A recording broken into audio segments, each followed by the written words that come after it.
now playing epic antique model purchase. Hello YouTube, Catman here. Today I have some recent purchases, but first I wanted to mention my audio is a bit bad because I got a new phone case and it completely covers my phone and I can't really get it off for the video. It's stuck on, so I guess I'm stuck with not so good audio. Yeah, so let's get started. This is all except for one item from a weekend with my grandparents. I went near their house and we went shopping at some thrift shops and antique stores. First I'll show the thing that's not from with them. It's a book, the rest is bottles. Ta-da!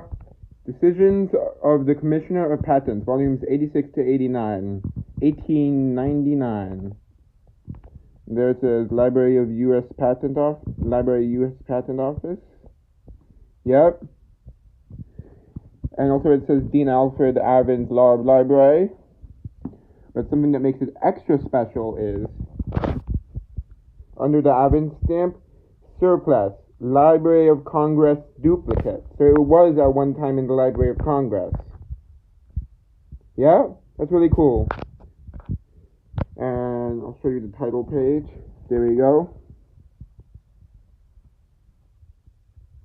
And it's printed by the Washington Government Printing Office in 1900. I got this for 50 cents. The story is actually interesting. There was this furniture store called Stickley, and they were having a sale on like everything because they were getting planning to get a renovation.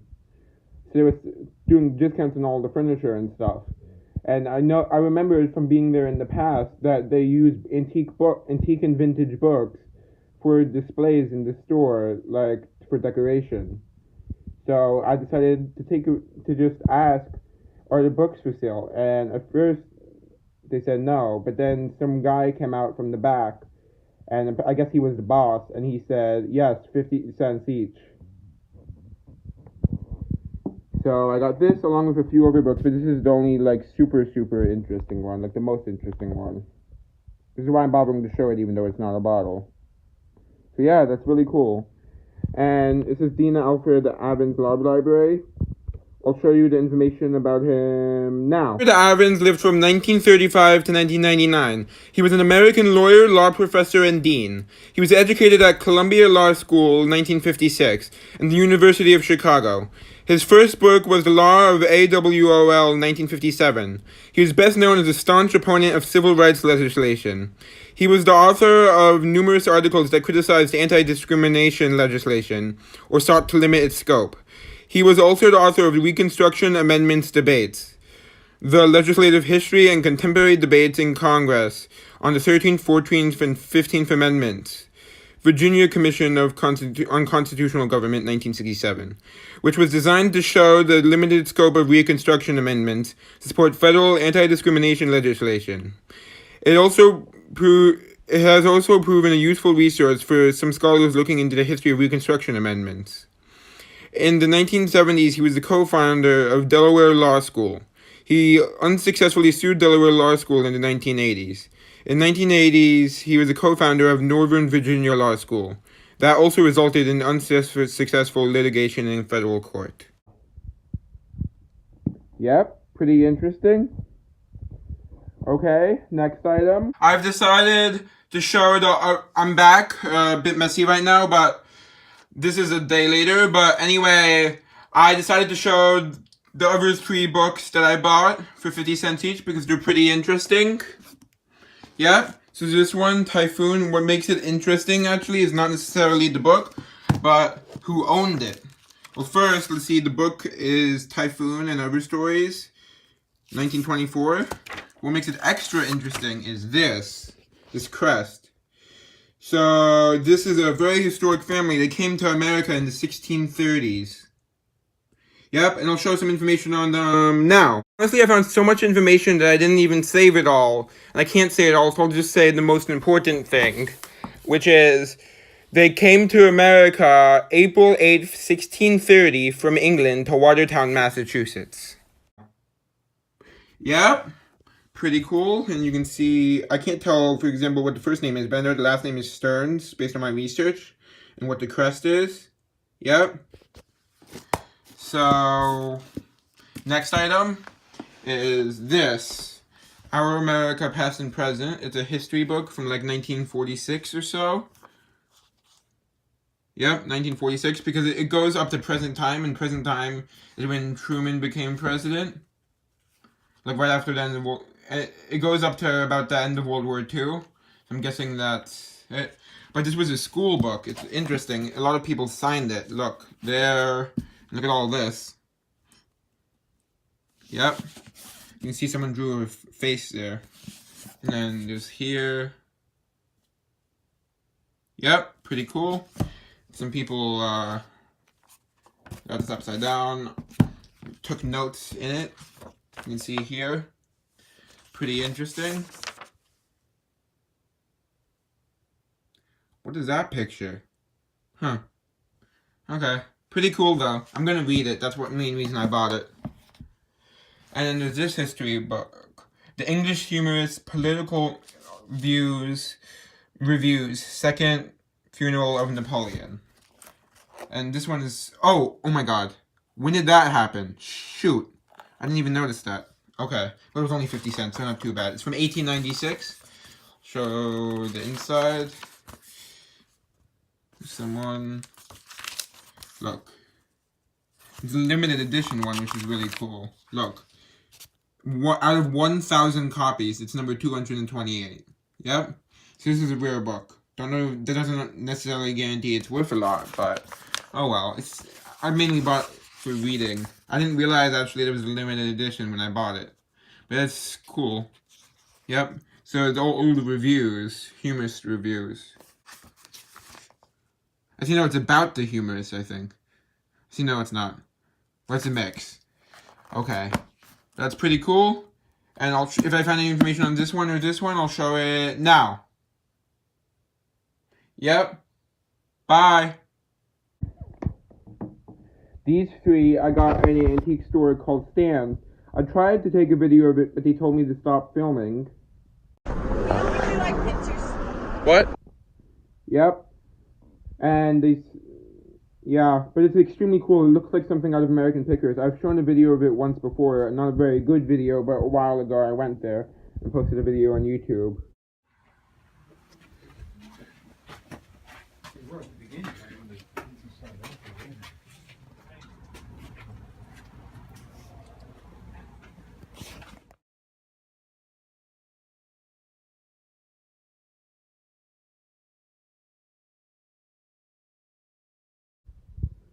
But yeah, shame I was told not to film. So it looked literally like something out of the TV show American Pickers, like in a cool way.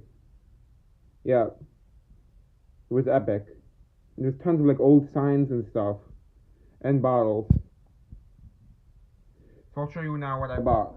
First there's this. I'm guessing 1920s, but I thought it was really cool.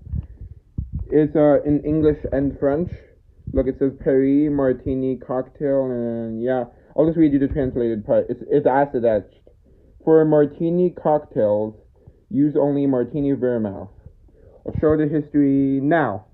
Clemente Michael, Carlo Ray, Carlo Agnelli, and Elgio Baudino started the company in 1847 as a vermouth bottling plant in Pessonia.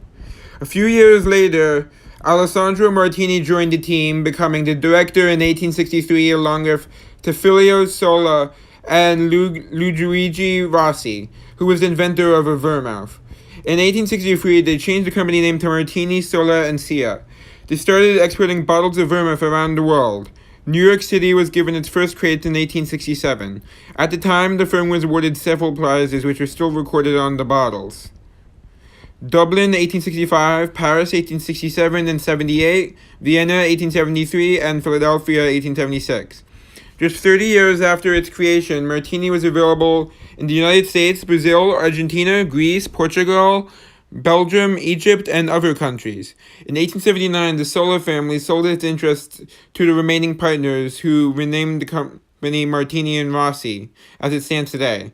The brand may have given the American Martini vermouth and gin cocktail its name. Gin. An early recipe for it is known from 1888, though other speculations on the cocktail's etymology exist. In 1892, the business was taken over by Rossi's four sons. Control passed to his grandsons in 1930. Pretty interesting. Now, next item. This was $5 at that store. It's a paper-labeled bottle from McKesson and Robbins Company. Oil lavender. One of the reasons I bought it is because I love lavender. Yep. Also, my camera's a bit worse because of the new case, by the way, I didn't mention before. I want to replace this case, kind of, because of the camera and audio issues. Yeah. So it says oil lavender, garden imitation, McKesson and Robbins. Yep. That's a medicine company mainly. I don't know if this would have been used for medicine. Pretty cool though, and I'm not sure how old it is, but it is machine made, I think. Yep, it's machine made. I'm guessing early 1900s, but I don't know for sure. Pretty cool. And there's this one. Dr. Fulkinsbros, Genuine Healing Balsam. So he said, this is the first bottle I picked out to ask the price on, because they weren't labeled, the prices. And he said, it's for free if you buy another item. Yep, so that was really great. It's a good bottle. Dr. Fulkinsbros Genuine Healing Balsam. I'll show the information for that now. The Filkins brothers were manufacturers of Dr. Filkins Electric Guitar Specific, Dr. Filkins Valuable Kid Strengthening Plasters, Dr. Filkins Genuine Healing Balsam, which is what I've got, and Dr. Filkins Compound Tonic.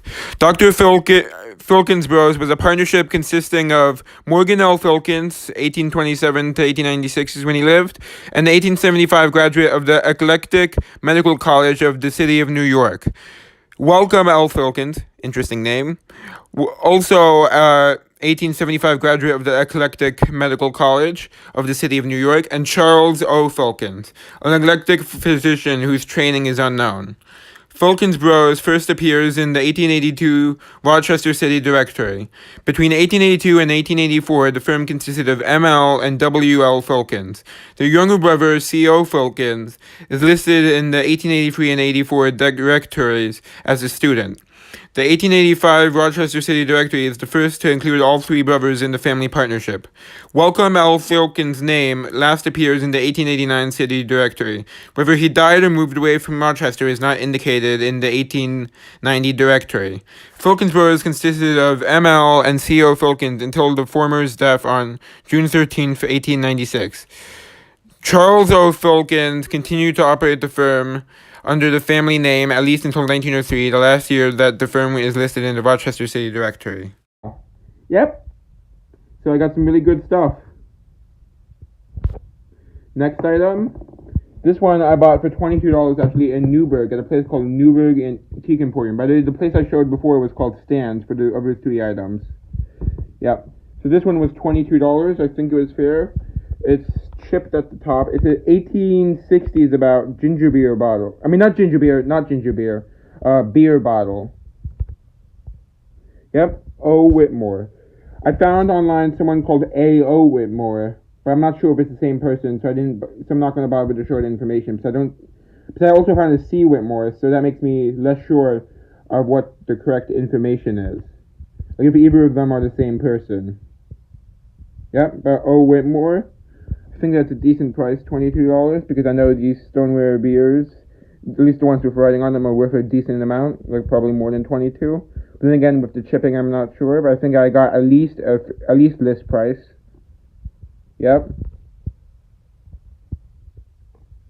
Pretty cool. Just gonna show that. Yep. And it has like a glaze issue on the back, right here, kind of interesting.